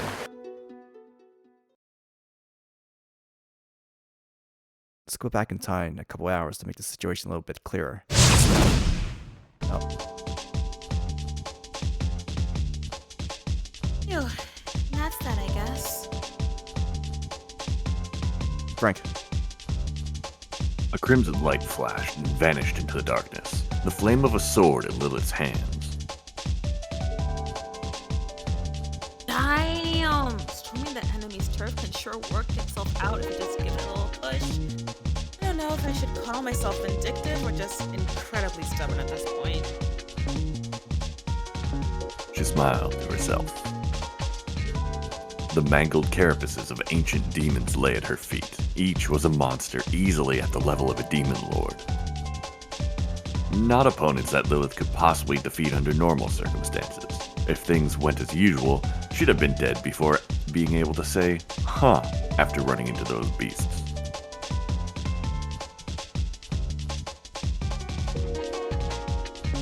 CJ, go for it.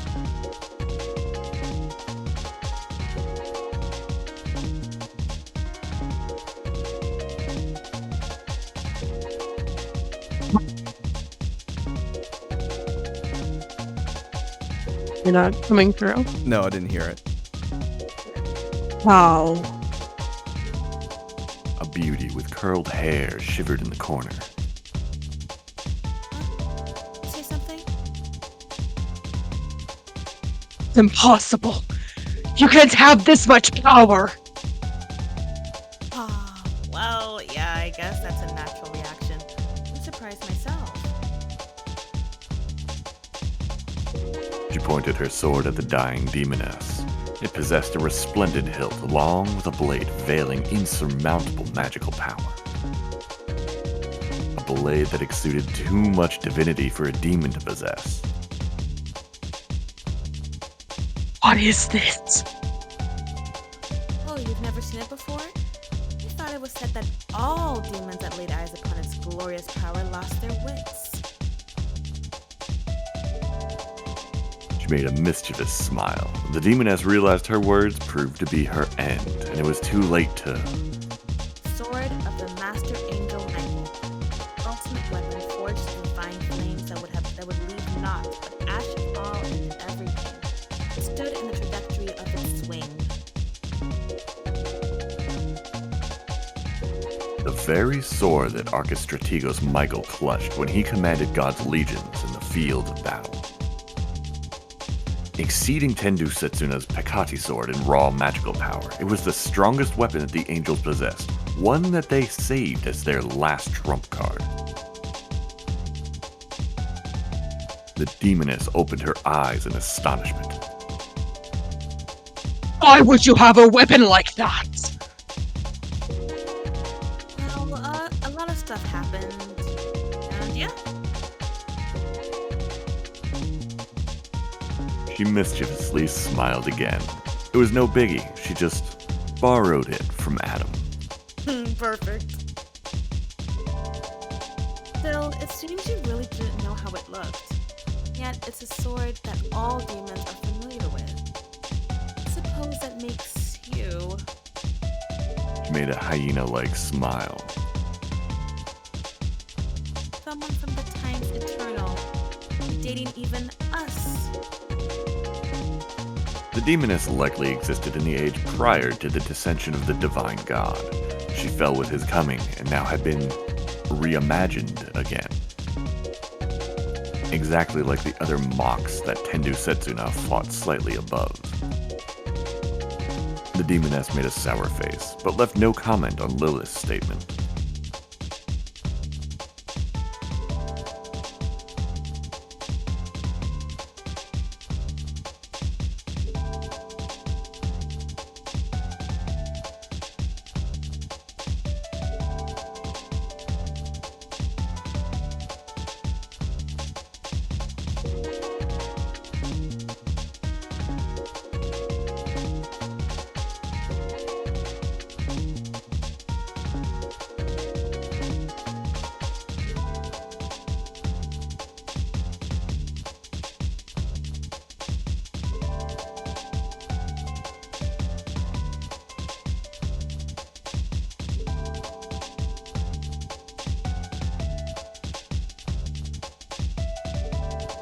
What are you planning to achieve? Annie? Tell you the truth, I didn't think about that part yet. What? I just thought I should kill myself with my own hands and flush all of my schemes down the toilet, kinda.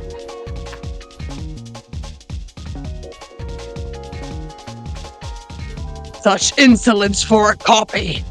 Even before victory or defeat, it's not your place to condemn our master! A shadow couldn't defy the body that cast it. Light could make shadows, but shadows couldn't make light. What Lilith was doing was a rebellion against herself, one that she couldn't possibly prove the victor of. Lilith gave the demoness an agreeing nod. Yeah, I thought so too. You know, I can't help it. Just want to revolt. Maybe you could tell me why? A cruel smile suddenly curled up on her lips. The Demoness froze. Ah, shit. I forgot I didn't have time to waste on idle chatter. Bye-bye, Miss Jane Demon Doe. Before the Demoness could protest, Lilith's sword crashed into and annihilated her head.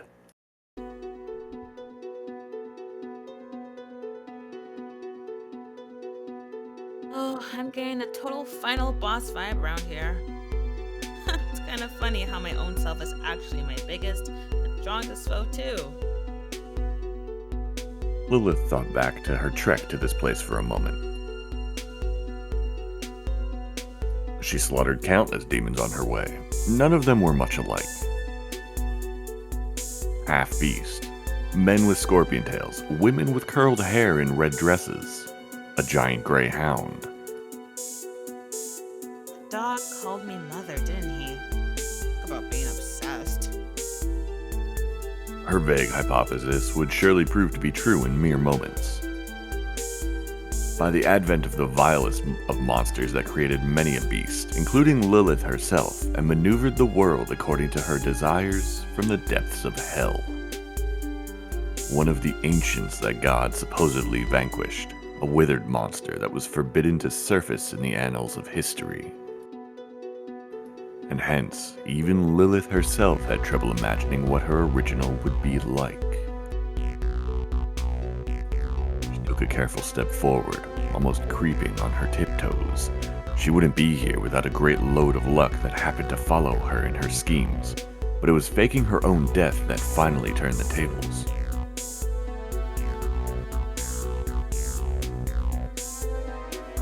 She severed her connection with the original and chose the bout with Messenger to fake her death. First, she declared her intentions to rebel by killing another copy of hers that stood by to promptly take her place in case she perished or grew untrustworthy. She uncovered her location, fought her to the death, and prevailed. In this way, she got her hands on a decoy. She'd been wearing Tendu Setsuna's jacket during the fight, however. It was hardly a surprise that it got ruined. In any case, the original learned of her transgression and promptly dispatched a messenger to take care of the issue. She was lucky. First, both Messenger and Lilith didn't pay particular interest to the situation. For them, killing rebellious copies had become routine. They were too used to the fact at this point.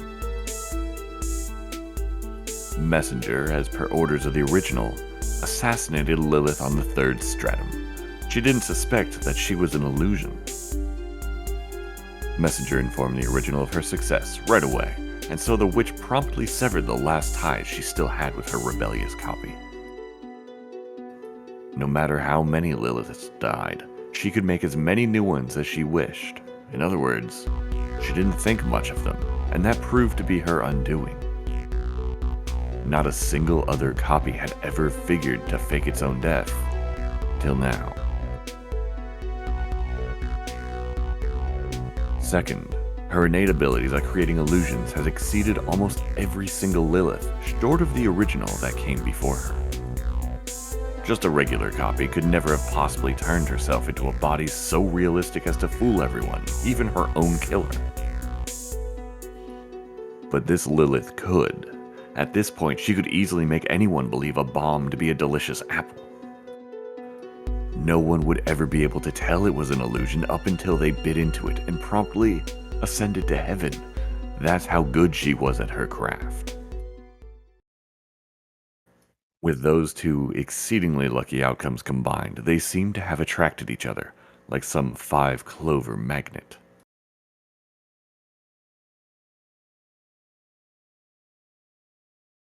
No way. She finally reached the last stop on her journey, the field of her final battle. A girl lay on a giant reddish, meaty-looking thing, with her eyes closed. She showed no reaction at Lilith's presence. She's sleeping?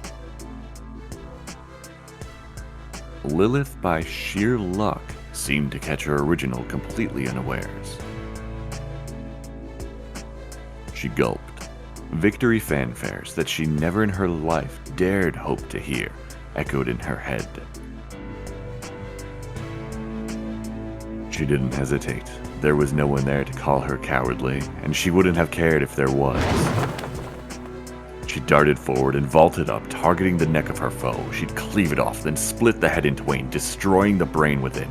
She'd pierce the heart and destroy everything else inside, so thoroughly nothing could regenerate. Then she'd use the Archistratego's sword to obliterate the last of her remains. Lilith used the few seconds of luck she received with absolute efficiency. Not wasting her breath on talk, not wasting her sight on even considering her original, she proceeded with her operation with utmost precision, reaping the life of her foe in the least amount of time possible. The body of her foe quivered as she chopped her head off. Lilith ignored it as she continued with her operation. What swirled in her head during that time, no one could tell. She turned the brain into red soup. She pierced the heart. She destroyed all of the other parts that constituted her as a living thing.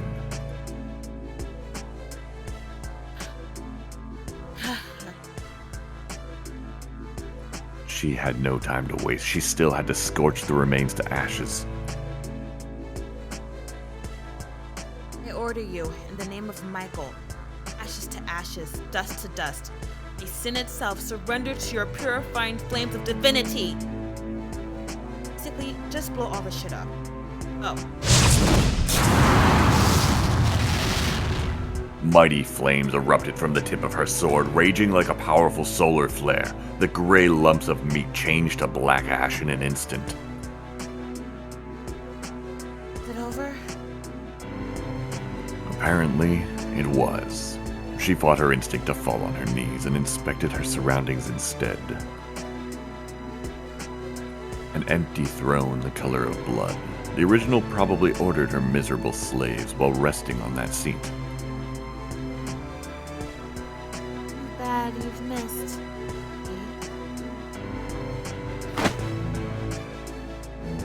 She turned back. No one was there. The voice echoed from all possible directions. Who might you be? A malicious snicker. The voice was the same as that of her own, yet it felt grating on the ears. I'm an existence you thought to be the original, Lilith. Who did I turn to ash back there? Don't tell me you were silly enough to believe that eyes cannot lie. Snicker. She laughed. Her voice, coming from the very tip of her ear, positively pissed her off.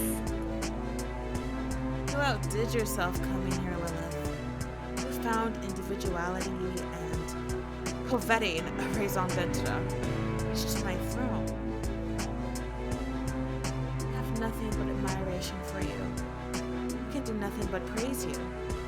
You're the one that I desired. Planning to make sense anytime soon? She could hear a hint of fear in her own voice. Resisting the instinct to click her tongue, she clutched tightly to her sword, currently the sole pillar supporting her heart. What do you think means the most in this Tokyo Babel? I didn't want raison d'etre. Exactly. It's vague, the world sucks you in, takes you over.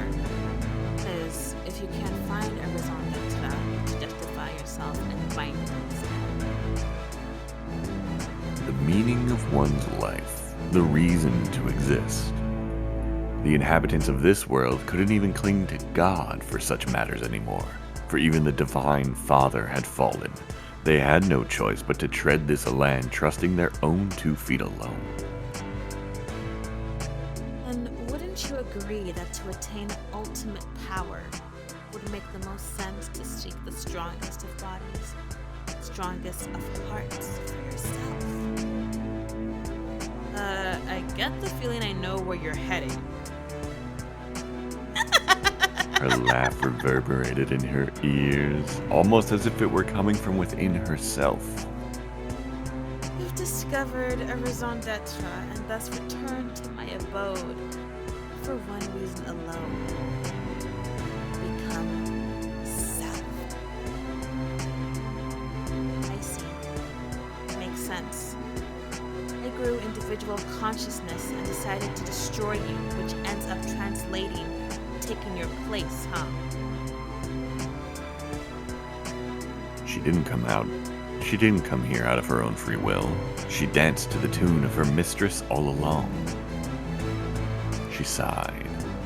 She felt oddly calm despite realizing full well she was in mortal peril.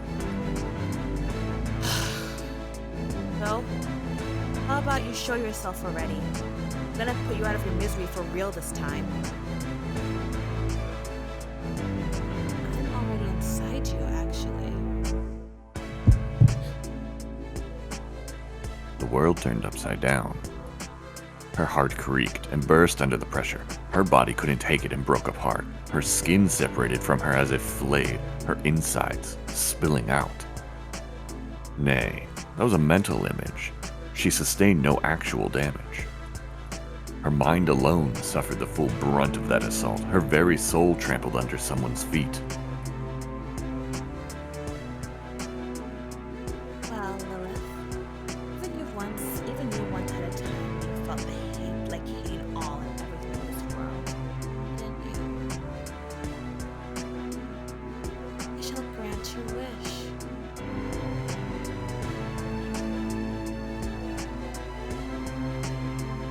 The black of her glamorous raven locks began fading away. Her blue eyes gained the glint of radiant crimson. She had trouble remembering who she was again. All of her memories were under someone else's grasp. All of her memories seemed to vanish one by one. Still, nonetheless, while she didn't count on this exact turn of events, she was still prepared for anything. She knew that her mistress wouldn't be content to kill her for her transgressions. She expected for her to try and take her over, dominate her again in some way, and so she was prepared, mentally at least, for this very situation. With a calm heart, Lilith drifted through the torrent of incredible power seizing her, and used the chance to observe its essence instead of pointlessly struggling. Everyone revered her, everyone admired her, everyone feared her.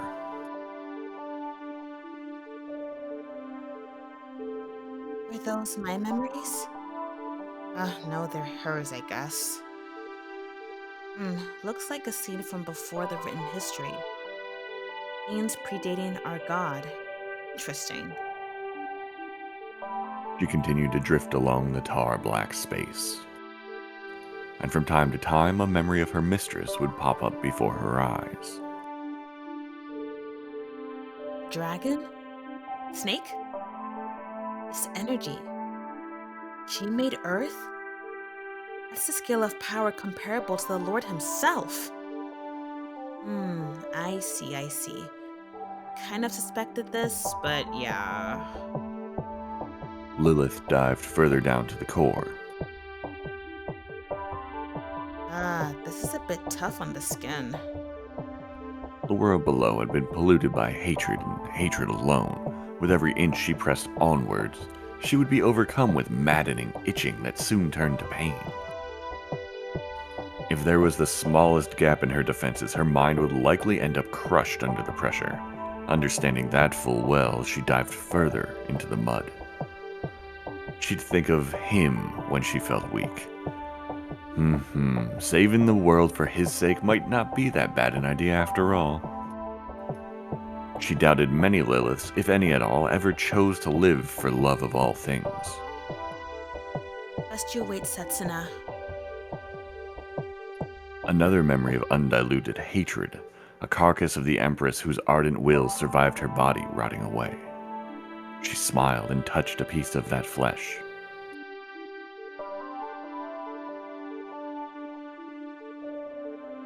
Is going. this still me? Yeah. Okay. What?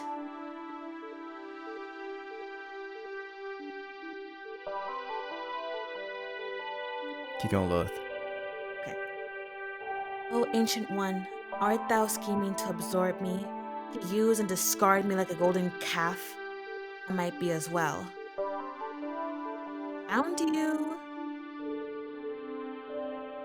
You should have known better. You should have known better than trying to make me into one of your idols. One could liken the act to preditation. Nay, it was without doubt preditation itself.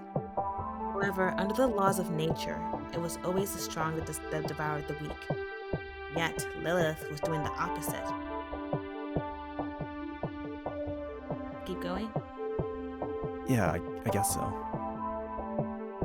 Lilith, who was without doubt the weaker of the two, faced her foe and devoured her from inside, merged with her.